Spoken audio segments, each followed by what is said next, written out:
A clip of YNW Melly praying and blowing a kiss during his murder trial has gone viral. He was doing it a couple times. That wasn't his first time. Yeah. The victim's mother says it was disrespectful. What you praying for?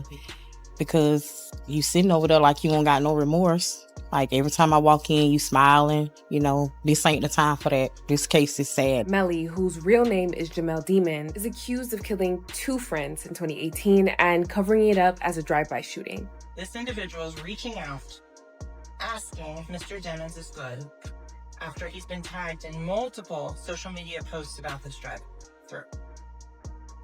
shooting. And Mr. Demons responds very succinctly, "I did that." Shh.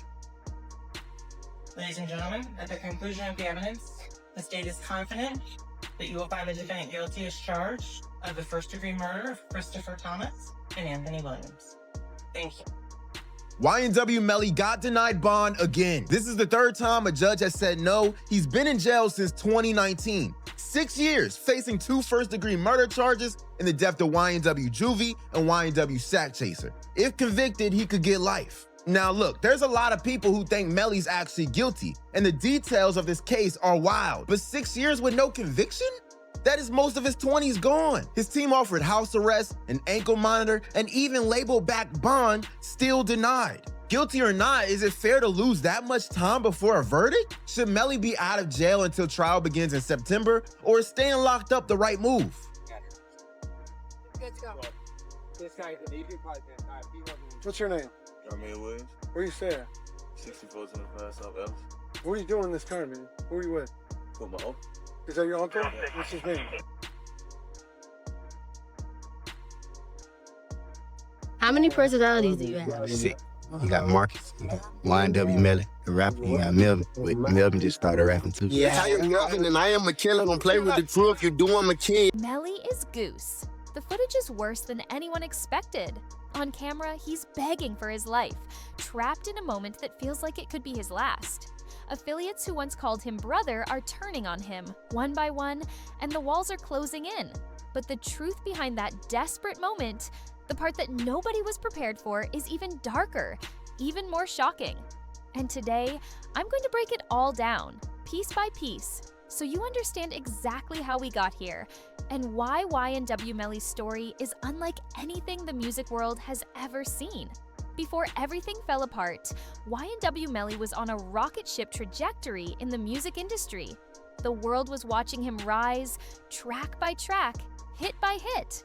He had a unique sound, a melodic flow that made him stand out, and he had the charisma that drew people in. At just 19, he was starting to live a life most artists only dream of, performing to packed crowds and gaining recognition across the country. But fame can be fragile, and when it's paired with the streets, it becomes dangerous. And for Melly, the crash would come faster and harder than anyone could imagine. It all began on October 26, 2018, in Miramar, Florida. Anthony DeAndre Williams, known as YNW Sack Chaser, just 21, and Christopher Jermaine Thomas Jr., YNW Juvie, 19, were leaving a late-night recording session in Fort Lauderdale. These weren't strangers. They weren't rivals. They were Melly's brothers, his day ones, the people he grew up with, the people he made music with, the people he trusted. But that night, something went horribly wrong. In a moment that would forever change lives, both were shot and killed. The positioning in the Jeep mattered, and it mattered a lot. Jamal Demon's YNW Melly himself was in the rear passenger seat on the driver's side. Cortland Malik Henry, known as YNW Bortland, was behind the wheel. Sack Chaser rode up front, and Juvie sat directly across from Melly. 8 shots rang out that night from a .40 caliber or 10mm handgun. Sack Chaser was shot multiple times in the head, torso, and legs. Juvie was struck in the head and torso, but the weapon was never recovered. And what happened next would make it clear that this wasn't a random act of violence. It was something much darker. When Bortland drove the victims to Memorial Hospital, he told a story that sounded plausible on the surface. He claimed an unknown vehicle ambushed them in a drive-by shooting, firing from the left side before fleeing into the night. But forensic science had evolved far beyond simple stories, and detectives immediately noticed inconsistencies. All projectiles came from inside the Jeep, mainly from the rear left area where Melly had been sitting. The supposed drive-by was nothing more than a staged cover-up. When a spent shell casing was found inside the Jeep, investigators realized the story was unraveling. Casings don't land inside vehicles during a drive-by. It was a setup, and the evidence couldn't be ignored. Fast forward to February 13, 2019. Melly and Bortland were arrested on 2 counts of first-degree premeditated murder. The state alleged that Melly was the shooter. The motive? A mix of financial disputes, Sack Chaser and Juvie reportedly earning more than Melly, and an alleged push for gang advancement within the G-Shine Bloods by committing murder. Bortland's role was clear: staging the drive-by, lying to police, and helping cover it up. Both men pleaded not guilty, launching one of the longest, most complex murder cases in Florida history. From the start, the case painted a devastating picture. Hours after the murders, Melly was asked on Instagram how he was holding up. He replied, "I did that." Social media messages praised Bortland's loyalty and referenced the incident. Cell phone data and surveillance footage tracked them traveling from the studio to the scene. Even after the murders, Melly's location was traced to rapper Fredo Bang, who picked him up. Every digital breadcrumb seemed to point straight back to him. The first trial in the summer of 2023 was a tense, high-stakes battle. Prosecutors sought the death penalty, sending a clear message that Florida wasn't letting this go. Week after week, witness after witness testified. Expert after expert explained forensic evidence. Yet, the jury deadlocked. On July 22, 2023, a mistrial was declared. Reports suggested a 9-3 split favoring lesser manslaughter convictions. 9 jurors wanted to convict, 3 refused to find him guilty beyond a reasonable doubt. The mistrial gave fans hope. The Free Melly movement exploded on social media, with celebrities and fans alike rallying behind him. People got tattoos, streamed his music endlessly, and proclaimed him a young, talented artist being railroaded by the system. But the state of Florida wasn't about to let a double homicide slide. The death penalty was still on the table. Any plea deal would likely mean life without parole, and Melly wasn't ready to accept that. Then, September 2025 changed everything. One day before jury selection for Bortland's trial, he shocked the world. Cortland Malik Henry accepted a plea deal. He pleaded no contest to 2 counts of accessory after the fact of first-degree murder, as well as charges from a 2023 witness tampering investigation. In exchange, the state dropped the murder charges entirely, along with other counts. Bortland was sentenced to 10 years in prison, followed by 6 years of probation with credit for over 2,400 days already served. His projected release, January 6, 2032. He went from possibly never seeing the outside world again to serving roughly 3.5 more years. And the key detail? The deal included a pro-first session, a mandatory meeting where he must tell prosecutors everything he knows, including Melly's actions. This is a snitch session in legal terms, and it could destroy Melly's defense.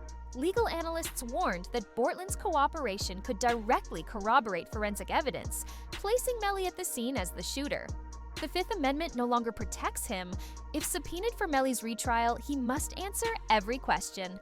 The streets reacted instantly. Bortland went from being a brother-in-arms to a pariah in the community.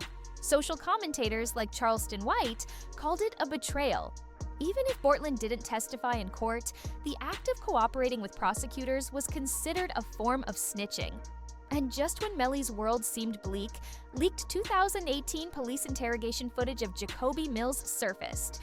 Mills, a close associate, was torn between loyalty and a desire for justice, especially for Juvie. In the footage, he pleads to detectives, "If y'all turn these cameras off, I'll tell y'all what y'all want to know." His statements were chilling. He described Melly acting suspiciously at Fredo Bang's house, changing clothes, avoiding retaliation, and heading straight to record in the studio. He hinted the murder might have been set up, detailed the disposal of a bloodied pistol, and mentioned destroyed phones. Loyalty and fear clashed in every frame. Mills knew the truth, feared for his life, but couldn't stay silent. His words alone painted a bleak picture for Melly. So where does this leave YNW Melly? Locked in Broward County Jail, he's been behind bars for over 2,500 days, nearly 7 years, with no conviction. Arrested at 19, he's now 26, having spent his entire young adulthood in confinement. The evidence against him is largely circumstantial. No murder weapon, no eyewitness, no direct physical proof linking him to firing the gun. Yet, forensic, digital, and staging evidence is strong, and with Bortland's cooperation and Mills' leaked footage, prosecutors now have tools they didn't have before. Melly fired his legal team in September 2025 and brought in new counsel, including Drew Finling, known for representing NBA YoungBoy. The legal shakeup indicated his team knows the old playbook won't work. Defense strategies are now limited. Attack Bortland's credibility, shift blame, question reliability, or possibly negotiate a plea to avoid the death penalty. But would Melly take life without parole when he's maintained his innocence all this time? That's the million-dollar question. Meanwhile, his career has suffered. Pre-arrest, Melly earned 16 RIAA Platinum and Gold certifications and amassed over 10.7 billion streams.